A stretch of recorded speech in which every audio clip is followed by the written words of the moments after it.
is a great one. On the Umastandi side,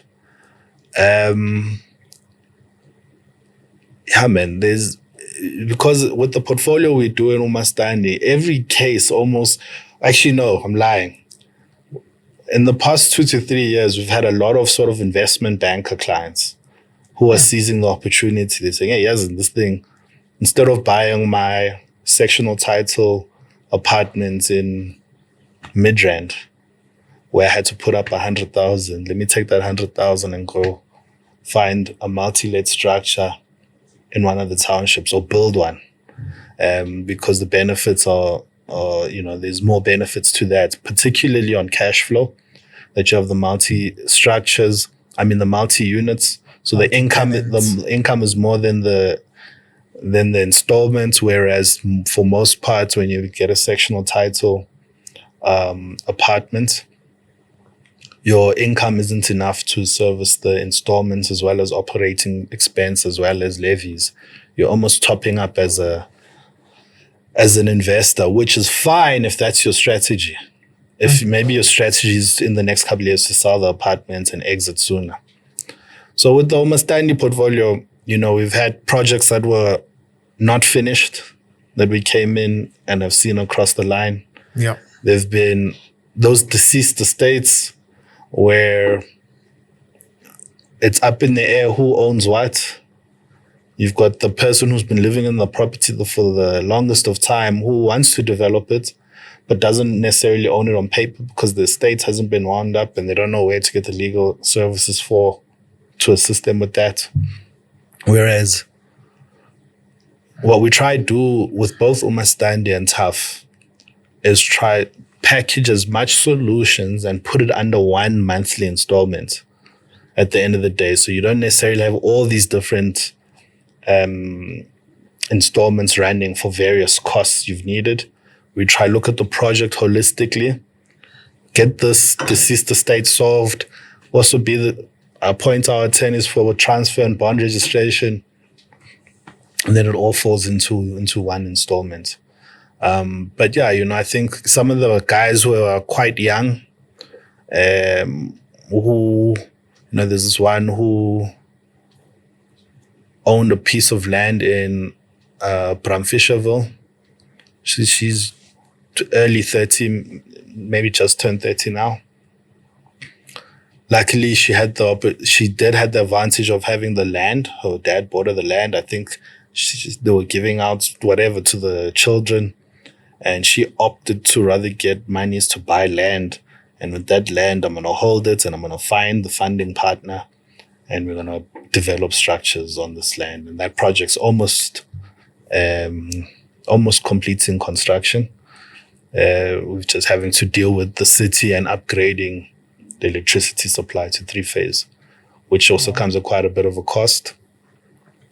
But I think just every project, remember when I started up this morning saying that I had a random thought thinking about my tenure, my legacy at the job, I was going through all these deals that we've been doing over the years. And for the most part, they all have a special place. Just because one person's circumstances aren't necessarily the same as the next, at the end of the day, we building brand new structures that people are proud to live in. I think I've seen some where through my clients has sent pictures of how happy the tenants are, how appreciative they are that the house is almost brand new. It is brand new, the apartments, we also, even when clients want to improve their subject properties, we kind of want to achieve a standard of living. So we don't really like shared facilities.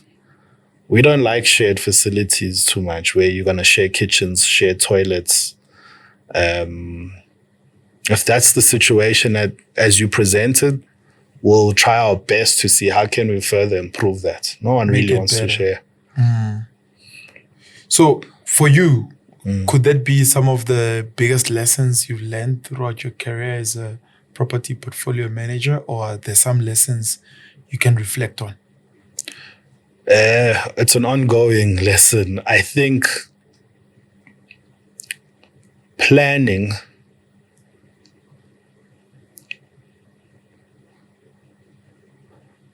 and important communication. There needs to be this line between being playful and a people's person, and also dealing with the situation at hand. You know, so there's this line to you as a client-facing employee. You have to get people to like you, or not even have to get them to like you. You have to just have a mutual respect with people, you know?